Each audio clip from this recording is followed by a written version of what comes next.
Good afternoon, everybody. My name is Crystal and welcome to my YouTube channel. It's just after 4 p.m. in the afternoon. Good afternoon. This is my Lord's Prayer cross. It's got the Lord's Prayer written on it. I got a couple of them from Amazon. I've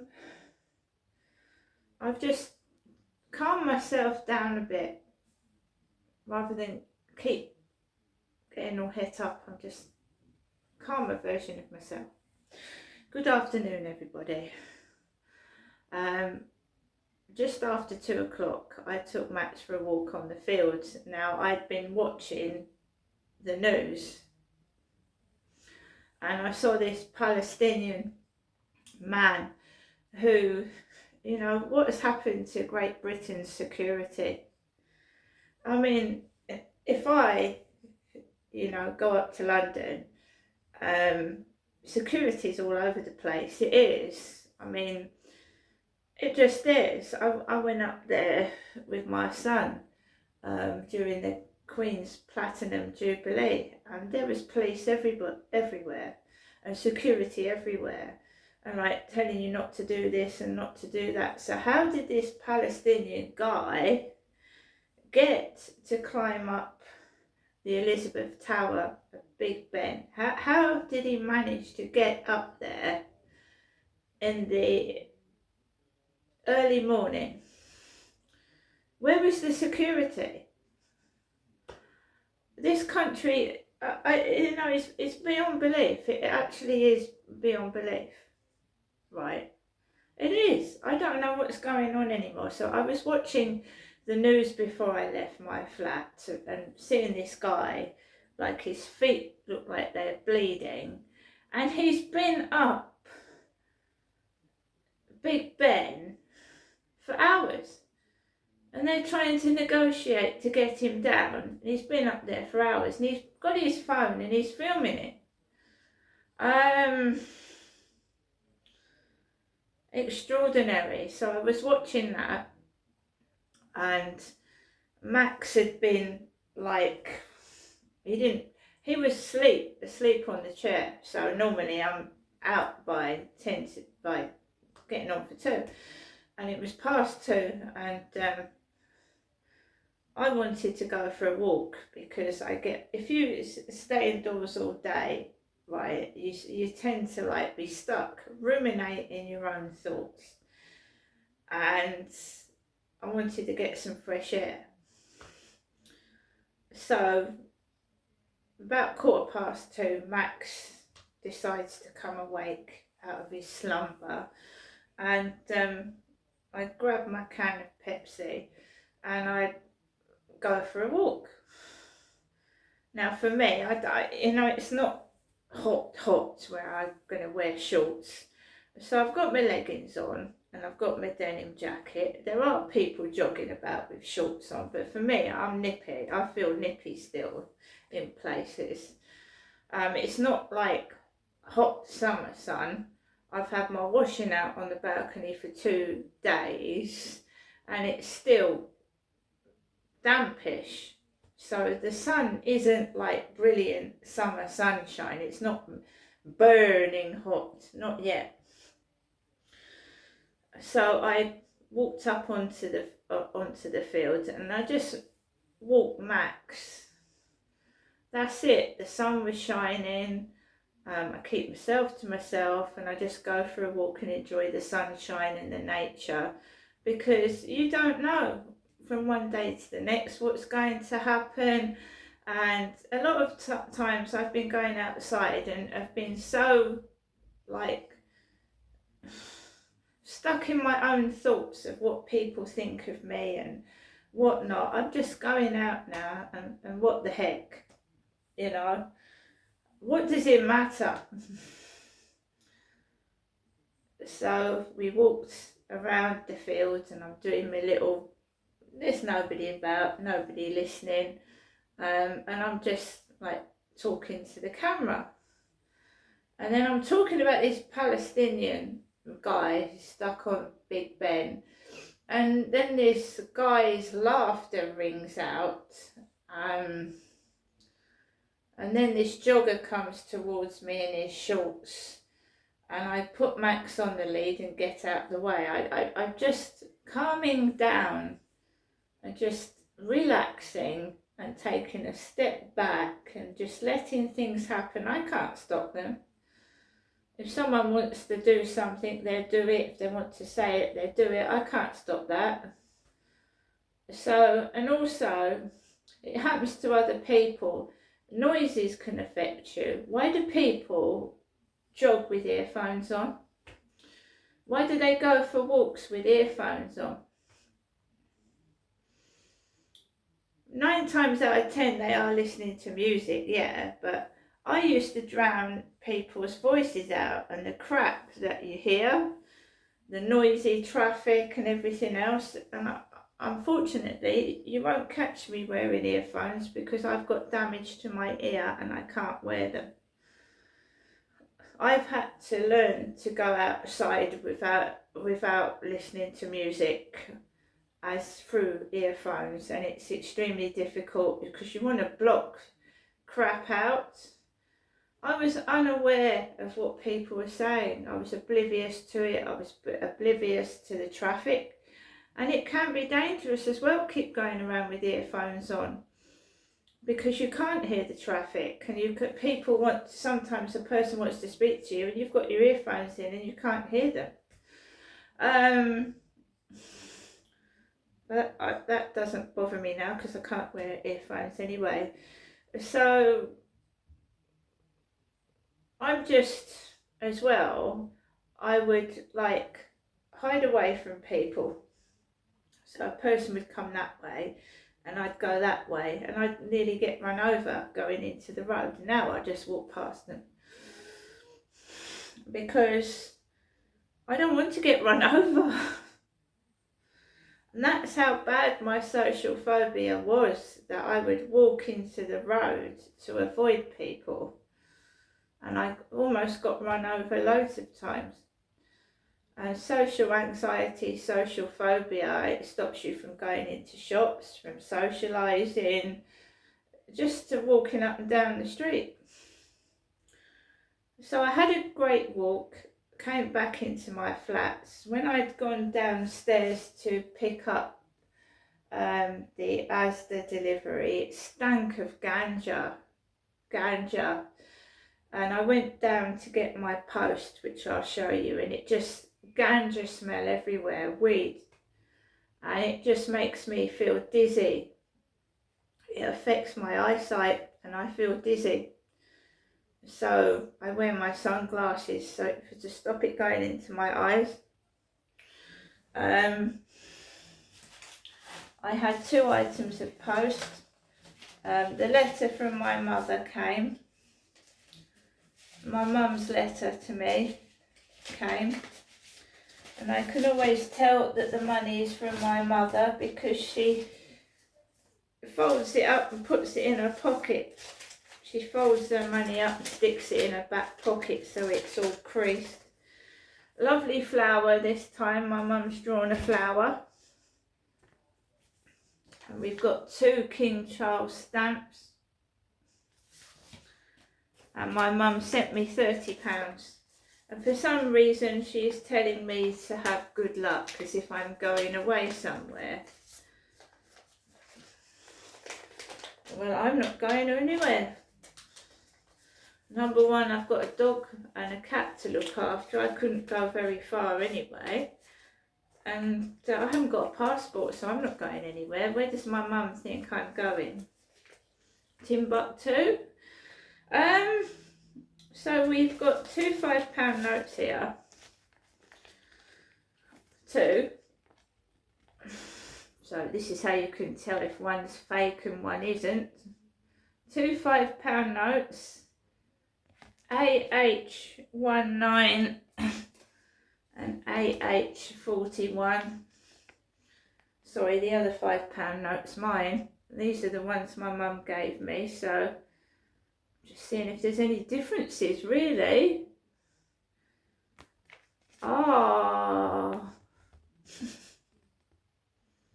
Winston Churchill on the back.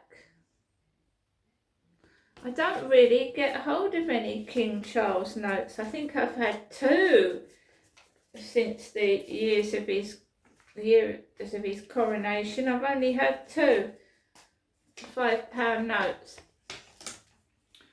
A £20 note with the Queen's head on, AC 75.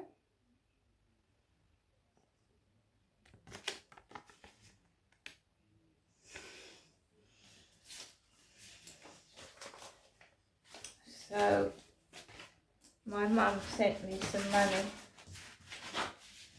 to read the letter. This was written on the 25th of February.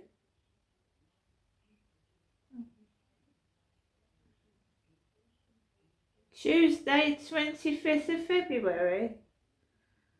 My goodness me. That's taken a long time to come. What's the date postmark on this letter? Can't see it. That has taken a long time to come because it's Saturday now. So my mum wrote this at 5:05 in the morning on Tuesday the 25th of February, and it's only just got here, this letter. Dear Ginestra, just a short little note enclosed money. I do hope that your knee is a lot better now, and I do also hope that you have some good luck and happiness. It is still cold here today, but it is still warmer than it has been. Things are still the same and life goes on, so it is always best to carry on as usual and meet it all with a smile if I can. Adversity is hard to face, but I do the best I can. Well, I will finish off this short note and wish you well. Now that might be my mum's old letter. It might be. I think it is. I'm sure I've read that letter before. Excuse me, I think I picked up the wrong letter.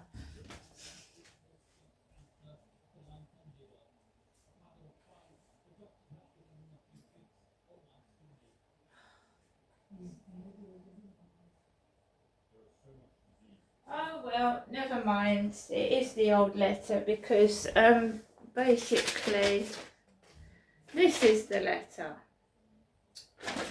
This is the letter. Friday, 7th of March. My mum wrote this yesterday.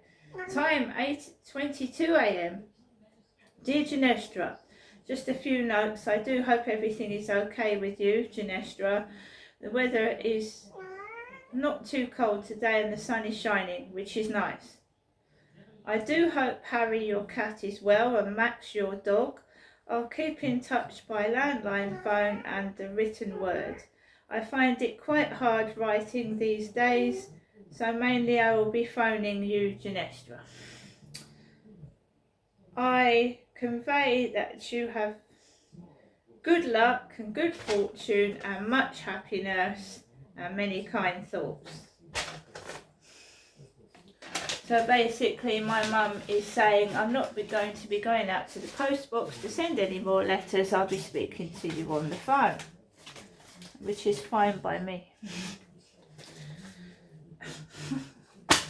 So I'm keeping hold of that money and keeping it for electric and gas and not splurging it on rubbish. Yeah, so I came back home and basically one sad bit of news is that a 19-year-old famous lad has died from something simple as chronic heartburn, GERD, and that is something I suffer from, and I think a lot of people do. Lately, especially people that eat food really fast and don't think about eating, just rush and eat, and you get heartburn, and you get something called GERD, G-E-R-D, which is chronic heartburn, and it can lead to cancer. if it's severe. I suffer from that. I take tablets for it, and sometimes I take Rennie. I have chronic heartburn, and it's terrible at night. And what happened to this lad is terrible. So basically, he choked while he was sleeping on stomach acid. I've had a couple of episodes of it myself. I've been lying down, and then all of a sudden I've woken up, and fortunately I've woken up and I've been unable to breathe, and I've had to cough the acid and the undigested food up so that I can get some air to breathe. It can ruin your teeth, can erode your teeth, stomach acid. But the tablets I've been taking lately haven't been working properly, and it's come back with a vengeance again. It's horrible, GERD, very severe acid indigestion, heartburn. This poor young lad died from it, which is very sad. 19-year-old lad. I mean, I'm older now. I've suffered it for ages. My dad suffered with it for all his life, and he used to sit up in bed, go to sleep almost sat up, so that the acid doesn't come up into your throat and mouth.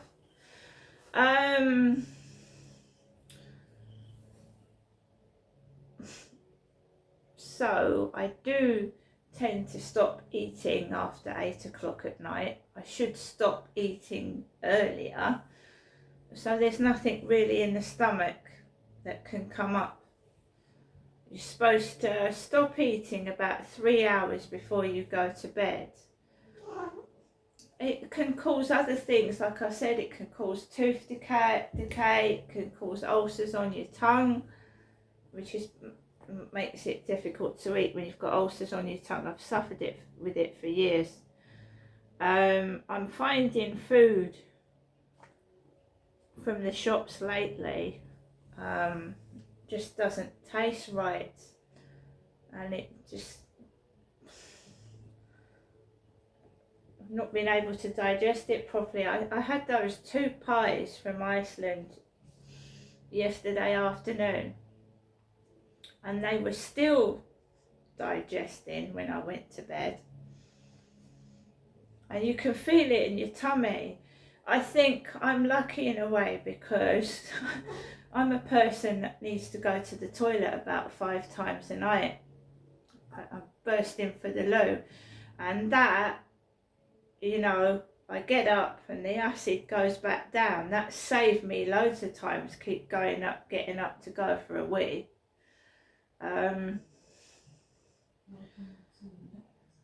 This is Harry. This is the cat that jumped off my balcony twice, or escaped twice, and I have to keep the windows shut now so that he doesn't. He's calmed down a lot as well. It's very loving. It's like a living teddy bear. He's he's a big baby. Aren't you, Ginger?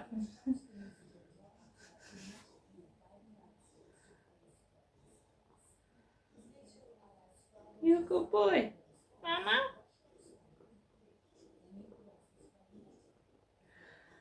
Yeah, I've got wonderful pets. Max is in a book, and he's on a calendar, and Harry is in a book, and he's on a calendar as well. And they are photos that I took. So the one of Max was just a photograph of him on just a green field. So calendar boys. I hope everybody has a great day. I'm going to have my cup of coffee, relax, and wonder what's going to be on the news next. But my God, how is this Palestinian guy allowed to climb Big Ben in broad daylight with no police?